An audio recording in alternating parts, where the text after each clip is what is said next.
오늘 이제 두 번째 웨스트민스터 신앙고백 대요리문답 두 번째 시간이면서 일문의 이제 뒤에 부분, 그 부분을 다루게 됩니다. 한번 문답을 여러분 같이 한번 정돈하고 갔으면 좋겠는데 주보에도 있고요. 지난주에 했던 것인데 첫 번째 질문입니다. 한번 같이 제가 문을 읽으면 여러분 답을 읽으시면 되겠습니다. 한번 하겠습니다. 인간의 제일되며 가장 높은 목적은 무엇인가요? 제일되며 가장 높은 목적은 하나님을 영화롭게 하며 영원토록 그를 온전히 즐거워하는 것이다. 자, 인간의 제일되는 목적을 두 가지로 정리했죠. 첫째, 하나님을 영화롭게 하는 것이고, 두 번째 뭐였습니까? 영원토록 그를 온전히 즐거워하는 것이다. 오늘은 이제 두 번째입니다. 여러분은 하나님을 잘 믿는 성도가 즐겨도 된다고 생각하시나요?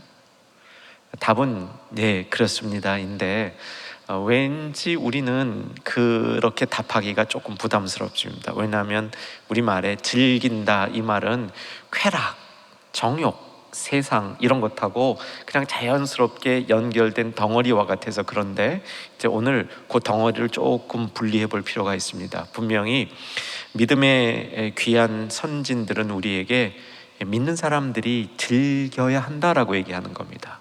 다만 세상 쾌락을 즐기는 것이 아니라 하나님을 즐거워한다는 건데, 하나님을 즐기다 보면 그 하나님을 즐기는 것 안에 모든 것들이 포함되어 있기 때문에 사실은 하나님을 제대로 즐기는 사람들은 세상 쾌락, 정욕 이런 거 즐기라 그래도 그게 즐겁지가 않게 되는 거죠. 동의가 되십니까?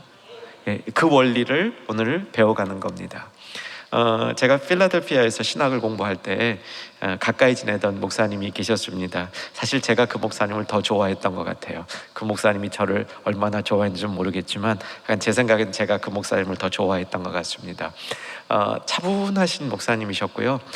남도 사투리가 아주 진한 목사님이셨습니다. 후에 책을 쓰셨는데 책이 수동태 인생이라는 책입니다. 지금 미국 캘리포니아 주에서 목회를 하고 계시는데 수동태 인생 적극적이지 않은 거죠. 그러나 성경적인 부분이 있다 이런 얘기인데 이 목사님이 저한테 해준 얘기가 저는 오래도록 기억이 납니다. 무슨 말씀을 해주셨냐면 목사님처럼 전투적으로 살지 않고 주님 안에서도 세상을 즐겁게 사는 방법이 많이 있습니다.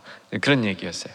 아마 그 당시에 그 목사님이 저를 보기에는 굉장히 전투적이었던 것 같아요. 막 그냥 열심히 공부만 하고 자기 일에 충실한 모습이 그분 보기에는 좀 그랬던 것 같아요. 그래서 목사로서 좋은 신앙인으로서 세상을 즐겁게 사는 방법이 많이 있다라고 얘기해 주셨던 얘기가 제가 그걸 따라 살지는 못하지만 최소한 제 머릿속에 잘 남아 있습니다. 자, 오늘 우리가 이제 다뤄야 될 것은 어떻게 하나님을 즐거워하는가, 이 의미가 뭔가 다루는데 지난주 말씀인 하나님을 영화롭게 하는 것 복습은 한번 하고 가십시다. 웨스트민스터 신앙고백 대요리 문답에 보면 제가 정한 것이 아니라 원래 그 문답 안에 관련 구절들이 있습니다. 어떤 데는 굉장히 많아서 다 소개하기가 어렵지만 보통 몇 개의 관련 구절들이 있는데 그 구절들을 중심으로 오늘 이제 이 찬양 예배 때 제가 말씀을 주로 전하게 됩니다. 하나님을 영화롭게 하라라는 구절과 연결되어 있는 구절들을 살피면서 지난주에 우리가 공부했던 말씀 잘 정돈해 봅니다. 첫 번째가 로마서 11장 말씀인데 같이 한번 봤으면 좋겠습니다. 자막으로 띄워주시죠. 로마서 11장 36절 같이 한번 읽습니다. 이는 만물이 주에게서 나오고 주로 말미암고 주에게로 돌아감이라 그에게 영광이 세세에 있을지어다.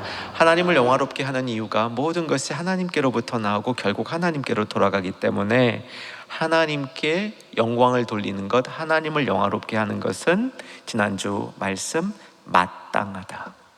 하나님을 영화롭게 하는 것은 마땅한 것이다 정리했고요. 두 번째 지난주 주된 본문이었습니다. 고린도전서 10장 31절 말씀 역시 자막으로 봅니다. 고린도전서 10장 31절 말씀 읽습니다. 그런즉 너희가 먹든지 마시든지 무엇을 하든지 다 하나님의 영광을 위하여 하라. 하나님을 영화롭게 하는 것은 모든 영역에서 최선을 다하는 것 못지않게 모든 영역에서 내가 부끄러운 것까지도, 내가 약한 것까지도 그것을 통해서 하나님을 영화롭게 할 수 있다. 모든 영역에서 하나님을 영화롭게 할 수 있다. 이렇게 지난주 가장 중요한 살펴봄이었습니다. 지난주에 살펴보지 않은 본문이 하나 또 있는데 그 부분 그냥 보기만 하고 넘어갈 겁니다. 요한복음 17장 22절 말씀. 요한복음 17장 22절 말씀. 아마 다음 주부터는 이 문답 안에 요절, 주요 요절도 거기 적어 드릴게요. 같이 한번 읽겠습니다. 내게 주신 영광을 내가 그들에게 주었사오니 이는 우리가 하나가 된 것 같이 그들도 하나가 되게 하려 함이니이다. 여기 내리지 마시고요, 중간에 우리가 하는 누구를 얘기하는 거죠? 하나님 아버지와 예수 그리스도가 하나가 된 것처럼 예수 그리스도께서 그를 믿는 자들에게 영광을 보여주심으로 하나님의 영광을 받은 사람들끼리 하나가 된다는 겁니다. 아주 깊은 말씀이죠. 우리가 하나님을 영화롭게 하면 영화롭게 하나님을 영화롭게 하는 성도들끼리 일치감이 생긴다는 겁니다. 여러분, 부부 금슬 좋아지시길 원하면 하나님께 영광 돌리는 부부 되시기를 주의 이름으로 축복합니다. 여러분이 속한 어떤 모임이든 어떤 그룹이든지 간에 하나님을 영화롭게 하는 사람들이 모이면 일치가 생긴다는 것이죠. 이것이 요한복음 17장 22절 말씀이었습니다. 자, 이제 오늘 말씀으로 돌아와서 하나님을 영화롭게 할 뿐만 아니라 하나님을 영원토록 온전히 즐거워하는 것이 인간의 첫 번째고 가장 높은, 가장 중요한 목적이다라고 이제 그 신앙 고백이 우리에게 가르쳐 주는데 이 부분입니다. 어떻게 하는 것이 하나님을 즐거워하는 삶일까? 한 3가지 정도로 정리해 보겠습니다. 하나님을 즐거워하는 삶은 당연히 세상을 즐거워하는 삶과 다릅니다. 그러나 세상을 즐거워하는 삶, 하나님을 즐거워하는 삶, 두 개를 이분법으로 놓는 방법보다는 제가 경험하고 생각하기에는 하나님을 즐거워하는 거 하나만 생각하고 살면요, 그냥 다 모든 게 그 안으로 들어오고 세상 즐기는 게 그냥 쓱 없어져 버립니다. 이게 방법인 것 같아요. 하나님을 즐거워하는 것으로 채우면 세상의 정욕, 별것 아닌 즐거움 가지고 한때 살았지만 그게 하나님을 즐거워하는 것 앞에 정말 아무것도 아닌 것으로 바뀌는 역사가 일어난다는 거죠. 이런 축복 받으시기를 주 이름으로 축원합니다. 하나님을 즐거워하는 것을 이제 정리해 보면 특별히 영원토록 즐거워하는 것은 이제 첫 번째가 기쁨 가지고 사는 것이죠. 당연한 것입니다. 지난주에도 말씀드린 것처럼 기쁨은 그리스도인의 정체성에 해당합니다. 그러니까 우리에게 준 특권이 뭐냐면 기쁨은 바로바로 회복할 수 있습니다. 우리 기쁨 회복했다가 까먹는 데까지 시간이 얼마나 걸리죠? 금방 걸릴 때가 많죠. 그렇죠? 내가 한때 기뻤다가도 돌았으면 기쁨 없어지죠. 근데 여기에 이 상황에 대해서 성경이 가르쳐주는 굿뉴스, 좋은 소식은 뭐냐면 금방 기쁨이 없었는데 또 금방 찾을 수 있어. 어떻게? 주 안으로 돌아가서, 주님 안으로 돌아가면 그 기쁨이 또 회복이 되는 거죠. 여러분, 오늘 이 예배를 통해서 그 기쁨이 또 회복되는 우리 될 수 있기를 주 안에서 소망합니다. 기뻐할 수 있습니다. 근데 하나님을 즐기는 것과 기뻐하는 건 조금 다릅니다. 하나님을 즐기는 것은 과정이 동반되어 있는 겁니다. 과정, 순간이라기보단 과정. 하나님을 즐기는 것은 하나님과 동행하는 과정 속에서 우리가 경험하게 되는 이제 축복되는 것이죠. 그게 이제 기쁨이 되는 겁니다. 따라서 어려움도 즐길 수 있습니다. 어려움도 즐길 수 있어요. 여러분, 이게 하나님을 영원히 온전히, 특별히 온전히 하나님을 즐거워하는 것 가운데는 어려움이나 고난이나 내가 좀 불편하고 싫은 것도 우리 주님을 생각하고 주님 안에서 주님과 동행하는 그 과정 속에서 즐길 수 있게 되는 겁니다. 여러분, 좀 높은 신앙이죠? 수준이 조금 높게 느껴지지 않으세요? 그렇게 되시기를 주의 이름으로 축원합니다. 우리 즐기는 것은 어려운 상황도 즐길 수 있게 되는 것이죠. 특별히 과정을 즐길 수 있는 결정적인 이유는 뭐냐면 하나님이 마지막을 붙들고 계신 겁니다. 마지막을 붙들고 계신 하나님 때문에 마지막을 붙들고 있으니까 마지막은 무조건 승리고 회복인 거예요. 마지막은 좋은 일이 성도에게 하나님의 약속대로 일어나는 거죠. 변치 않은 신앙을 가진 사람들에게. 그래서 현재 과정 속에 있는 어려움이나 불편함도 즐길 수 있게 되는 것이죠. 아멘 되시죠? 예, 오늘도 이제 본문으로 돌아와 보면 시편 73편을 본문으로 정했습니다.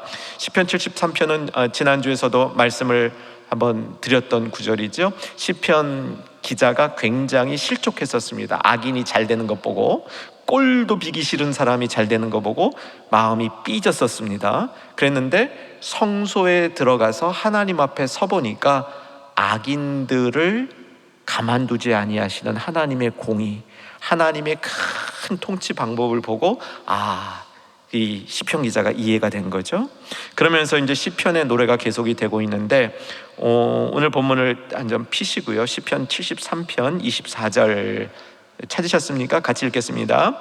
주의 교훈으로 나를 인도하시고 후에는 영광으로 나를 영접하시리니. 그러니까 이게 하나님을 영화롭게 하는 본문 중에 하나로 웨스트민스터 신앙 고백을 만드신 분들이 정한 거예요.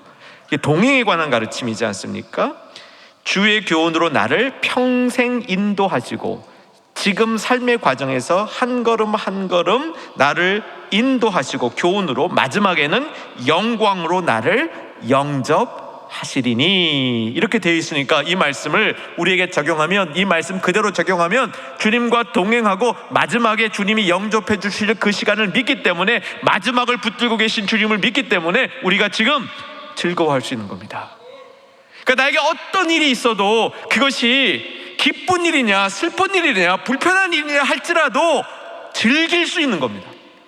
여기 즐기라고 얘기하잖아요. 왜? 하나님과 동행하니까. 그 하나님이 마지막에 영광으로 영접해 주실 테니까, 마지막을 붙들고 있으니까 지금 살아가는 잠시 동안 그 하나님과 함께하는 것을 얼마든지 즐길 수 있다고 얘기해 주고 있는 것이죠. 조금 우리는 특별히 우리 삶이 막 복잡하고 그럴 때 조금 떨어져서 볼 필요가 있어요. 그래야 즐길 수 있습니다. 그 안에 막 이렇게 들어가서 허부적거리다 보면 이게 즐기는 게 참 어렵습니다. 우리말에는 그걸 관조한다 그러죠. 조금 떨어져서 본다 그러죠.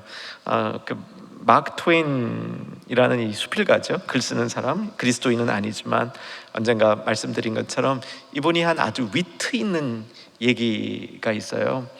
인생은 가까이서 보면 비극인데 멀리서 보면 희극이다. 저는 금방 동의가 돼요. 우리가 막 가까이서 그 안에 막 아웅다둥하고 살 때는 이게 비극 같아. 이런 비극이 어디 있어? 이거 언제 끝나? 그런데 조금 떨어져서 보면요, 다 그것도 즐길 만한 일이야. 즐거운 일이야. 웃음으로 맞이할 수 있는 일이야. 이거 믿지 않는 사람도 이 정도 수준의 이 지혜가 있어요. 깨달음이 있다고요. 그런데 우리는 하나님 말씀을 믿잖아요. 하나님이 이 세상을 통치하고 계시고 마지막을 붙들고 계시고 마지막에 우리를 영접해 주실 것을 믿고 있는데, 얼마든지 우리의 삶을 영원토록 온전히 즐거워할 수 있는 그런 이 힘이 우리 안에 있다는 겁니다. 두 번째, 하나님을 즐거워하는 것은 그 세상 정욕을 즐거워하는 것하고 딱 구별할 수 있는 정확한 기준이 있어요. 세상 것을 즐거워하면 결론은 하나님으로부터 멀어집니다. 어떤 건 이게 하나님을 즐거워하는 건지 세상을 즐거워하는 건지 아직까지 할 때가 있고요. 우리의 마음속에 욕망이 있어가지고 이 세상을 즐거워하면서도 하나님을 즐거워하는 거라고 포장할 수도 있습니다.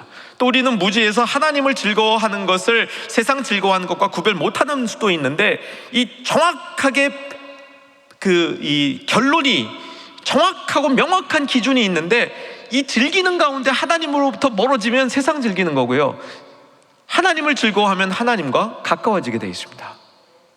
여러분, 하나님 즐기시고 하나님과 가까워지시기를 주 이름으로 축원합니다. 자, 오늘 본문으로 돌아와 봅니다. 마지막 절이죠. 28절 시편 78편 28절. 자, 집중해서 같이 읽습니다. 시작. 하나님께 가까이함이 내게 복이라. 내가 주 여호와를 나의 피난처로 삼아 주의 모든 행적을 전파하리다. 하나님을 가까이함이 나의 뭐라고요? 복이라 이겁니다. 하나님을 가까이 하게 되는 것이 오늘 왜 이 시편 73편을 본문으로 잡았냐면, 제가 아니라 우리 선배들이 잡아주셨냐면 요거, 하나님을 즐거워할 때 하나님과 가까워지는 겁니다. 하나님과 가까워지니까 하나님을 더 즐거워할 수 있는 것이죠. 이것이 우리에게 복이라, 행복이라 이렇게 보시면 됩니다. 여러분 행복하시기를 주의 이름으로 축원합니다. 성경이 행복을 주는 방법이 하나님을 가까이 하면서 그와 그를 즐거워하는 일이라고 얘기해 주는 거죠. 제가 이게 미국 동부에서 목회를 할 때 주요 선교지가 남미에 있는 페루였습니다. 비교적 가깝기 때문에 이제 페루를 주 선교지로 삼아서 이제 거기에 집중적으로 선교를 했는데, 저도 1년에 한두 차례 선교팀과 함께 가는데, 여러분 이게 담임 목사가 이 팀이랑 선교하러 가면 팀들은 대체로 좋아하는 편입니다. 제 착각인지 몰라도 좋아하는 편이에요. 근데 이 담임 목사는요, 이게 남모를 고충이 있어요. 뭐냐면 월요일부터 사역이 시작돼가지고 금요일 대충 이제 금요일 밤쯤 끝나고 금요일 밤에 비행장에 나가서 밤 비행기 타고 이제 토요일 아침에 들어와서 이제 주일 들어가거든요. 선교팀은요, 그때까지 다 쏟아놓고 되면 금요일 저녁에 너무 행복해. 근데 저는요, 행복하다가 정신이 번쩍 들어. 나는 돌아가서 또 설교 준비해야 되는데, 이런 생각이 들어요. 그래서 행복하다 말아요. 이게 이제 즐거움이 사라져 버립니다. 그런데 그날은 페루에서 이제 사역을 다 마치고 이제 마지막 이제 정리가 되고 우리는 떠나야 되는데, 이 선교팀이랑 거기 있었던 현지인들이랑 너무 좋아가지고 깔깔대고 막 난리가 난 거예요. 막 너무너무 즐거워하니까. 여러분 은혜를 받으면 특징이 있습니다. 은혜를 받으면 사람이 웃음이 많아집니다. 은혜가 떨어지면 웃음이 없어져요. 은혜를 받게 되면 썰렁한 농담에도 사람들이 웃습니다. 근데 은혜를 안 받으면 아무리 재밌는 얘기를 해도 사람들이 잘 안 웃어요. 그래서 사람이 은혜 받았냐 안 은혜 받았냐 이걸 보면 판단할 수 있는 기준이 있습니다. 뭐 그날 은혜 받았으니까 다 깔깔깔깔 난리가 났어요. 근데 보통 같으면 제가 그때 저는 수심에 빠지거든요. 돌아가서 어떡하나 라는 이런 수심에 빠지는데, 그날은 저도 너무 즐거운 거예요. 너무 즐거운 거예요. 하나님을 가까이 함이 너에게 복이라. 이게 모든 순간을 우리가 즐길 수 있는, 하나님과 가까이 가는 그 즐김을 정말 누려야 되겠다라는 그때 깨달음이 있었습니다. 야고보서 4장 8절 안 찾으시고요, 여러분 그냥 제가 읽는 성경을 괄호 놓기 따라오시면 됩니다. 아마 잘 하실 수 있을 겁니다. 하나님을 가까이 하라. 그리하면 너희를 가까이 하시리라. 우리가 하나님을 가까이 하면 하나님이 우리를 가까이 해주신다는 거예요. 그러니까 하나님이 우리를 가까이 해주시는 방법이 뭐요? 우리가 하나님께 가까이 자꾸 나아가는 겁니다. 하나님 앞에 자꾸 세상 말로 엉겨 붙어야 되는 거예요. 하나님 앞에 자꾸 엉겨 붙고 하나님께 가까이 나가면 하나님이 우리를 가까이 해 주신다라고 말씀해 주시는 거죠. 다음 말씀이 죄인들아 손을 깨끗이 하라. 두 마음을 품은 자들아 마음을 뭐하게 하라? 성결하게 하라. 하나님을 가까이 하는 방법입니다. 이제 세 번째, 하나님을 즐기는 것 이제 첫 번째가 하나님과 동행하는 기쁨이었죠. 두 번째는 하나님을 가까이 하는 것이 하나님을 즐기는 것이다 요약했습니다. 세 번째는 우리가 즐기는 일 가운데, 즐거워하는 일 가운데는요, 쉼이 있어야 됩니다. 쉼이 없으면 즐기는 게 아닙니다. 하나님이 세상을 벌하실 때, 아담과 하와가 범죄해서 그들을 벌하실 때 뭐를 빼앗아 가셨냐면 평안을 빼앗아 가셨습니다. 샬롬이라 그러죠. 평안을 빼앗아 갔는데, 평안을 빼앗아 가면서 사람이 쉬지 못하게 만들었어요. 쉴 여건이 안 되는 게 아니라 쉬면 불안한 마음을 만든 거예요.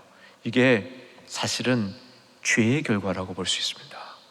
하나님을 즐거워하는 것은 쉬는 건데, 그래서 이 세상에서도 즐기는 게 뭐예요? 쉬는 거잖아요. 대부분의 사람들이 즐기는 게 뭐냐? 휴가 가는 거잖아요. 일 안 하는 거잖아요. 그런데 하나님 원리 가운데 쉼이라는 건 뭐냐면 하나님 안에서 쉬는 겁니다. 하나님 앞에 멀리 가서 쉬는 게 아니라 하나님 안에서 쉬는 거예요. 그러니까 하나님을 즐거워하는 일 가운데, 특별히 온전히 하나님을 즐거워하는 가운데는 쉼이 있는 겁니다. 하나님 안에서의 쉼이 있는 겁니다. 자, 성경 가지고 이 구절을 찾아봅니다. 마태복음 11장 28절에서 30절 볼 겁니다. 같이 한번 찾아가십시다. 마태복음 11장 28절에서 30절. 마태복음 11장 28절에서 30절. 이 말씀 나에게 이루어지기를 사모하는 마음으로 28절에서 30절까지 같이 쭉 달아 읽어가겠습니다. 수고하고 무거운 짐진 자들아 다 내게로 오라. 내가 너희를 쉬게 하리라. 나는 마음이 온유하고 겸손하니 나의 멍에를 메고 내게 배우라. 그리하면 너의 마음이 쉼을 얻으리니 내 멍에는 쉽고 내 짐은 가벼움이라. 우리가 쉼을 얻는 자리가 예수님과 멍에를 같이 하는 거래요. 예수님과 함께 하는 겁니다. 그러니까 예수님으로 떨어져서 내가 내 육신을 즐기는 게 쉬는 게 아니라 예수님과 더 가까이 한 덩어리가 되는 게 쉬는 것이다. 이렇게 설명해 주고 있는 것이죠. 예수님과 함께하는 그때에 주님이 주시는 것은 가볍고 어려운 일이 아니라고 설명해 주고 있는 겁니다.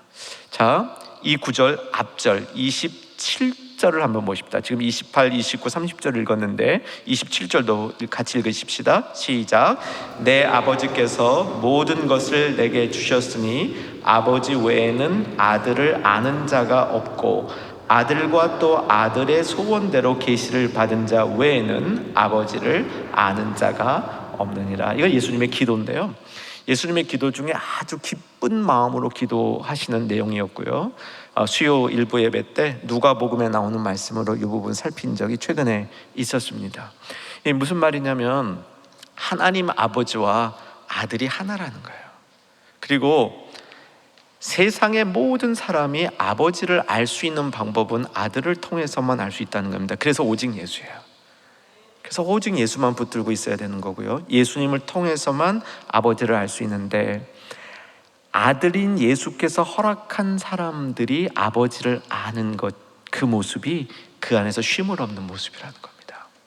28절부터 30절까지 나오는 아버지를 알아가는 과정이 아버지와 함께 멍에를 메고 그와 함께하는 쉼의 모습이라는 겁니다.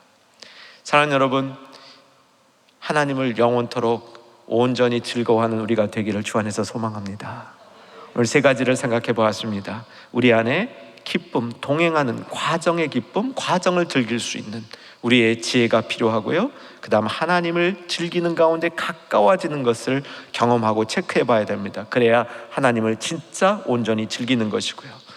우리 예수님과 함께 멍에를 쥐고 쉼이 있는 즐김, 우리가 또한 익혀야 되는 줄로 압니다. 마지막으로 요약합니다. 인간의 가장 중요한 목적, 제일되고 인간의 제일되며 가장 높은, 가장 중요한 목적이 뭐라고요? 하나님을 영화롭게 하며 영원토록 그를 즐거워하는 것이다. 이게 두 개가 연결되어 있습니다. 하나님을 영화롭게 하는 삶 자체에 그를 즐거워하는 삶이 있고요, 그를 즐거워함으로 결국 우리 안에 하나님을 영화롭게 하는 우리의 인생이 될 수 있습니다. 첫 번째 목적, 우리 삶 속에 잘 기억되어져서 이루는 축복이 있기를 주의 이름으로 축원합니다. 기도하겠습니다.